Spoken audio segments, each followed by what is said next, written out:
ഞാൻ നടീന്നേ പറഞ്ഞോളൂ, വെടിന്ന് പറഞ്ഞിട്ടില്ലേ. പക്ഷെ ആൾക്കാര് ഇൻഡയറക്ട്ലി ഞാൻ പറയാത്ത രീതിയിലേക്ക് മാറ്റി വളച്ചൊടുക്കുകയാണ്. അവര് ഒരു സ്ത്രീയാണ്, അവരായിട്ട് എന്താ യാതൊരു പ്രശ്നമില്ല. ഒന്നാമത് എന്റെ സോഷ്യൽ മീഡിയയിൽ നോക്കി നടിമാര് വന്നു പോയാൽ തന്നെ പറയും, ആ ബോച്ചെ, ആ അവിടെ അണിറോസ് താമസിച്ച് മറ്റേ ഹോട്ടലിലാണല്ലോ, ബോച്ചെ അവിടെ തന്നെയാണോ താമസിച്ചത്, എങ്ങനെ കിട്ടോ, എത്ര, ഇങ്ങനെയൊക്കെയുള്ള ചോദ്യങ്ങളാണ്. സത്യത്തില് ഞാൻ ഈ നടിമാരായിട്ട് യാതൊരു ബന്ധവുമില്ല. എനിക്ക് അങ്ങനത്തെ ഒരു വീക്ക്നെസ്സും ഇല്ല. എനിക്ക് എന്റേതായ ഫ്രണ്ട്സ്, എന്റേതായ ഒരു മേഖലയുണ്ട്.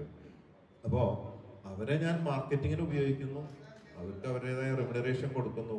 മാത്രമല്ല അങ്ങനെ ഒരു ചിന്തയുണ്ട്, ഈ നടിമാരൊക്കെ പ്രശ്നക്കാരാണ്, എല്ലാവർക്കും ഇങ്ങനെ കിട്ടുന്നുള്ള പോലെ ഒരു ചിന്ത, അതൊക്കെ തെറ്റാണ്. ശരിക്കും പറഞ്ഞാൽ അവർക്ക് അവരുടേതായ മാന്യതയും കാര്യങ്ങളുണ്ട്, അവർക്ക് അവരുടേതായ പ്രൊഫഷനുണ്ട്, അവരുടേതായ വരുമാനമുണ്ട്, കാര്യങ്ങളുണ്ട്. അല്ലാതെ ഈ വക പരിപാടിയായിട്ട് നടക്കാന്നൊരു എപ്പോഴെങ്കിലും ആരെങ്കിലും എവിടെയെങ്കിലും ഒക്കെ എന്തെങ്കിലും സംഭവിച്ചിട്ടുണ്ടാവും.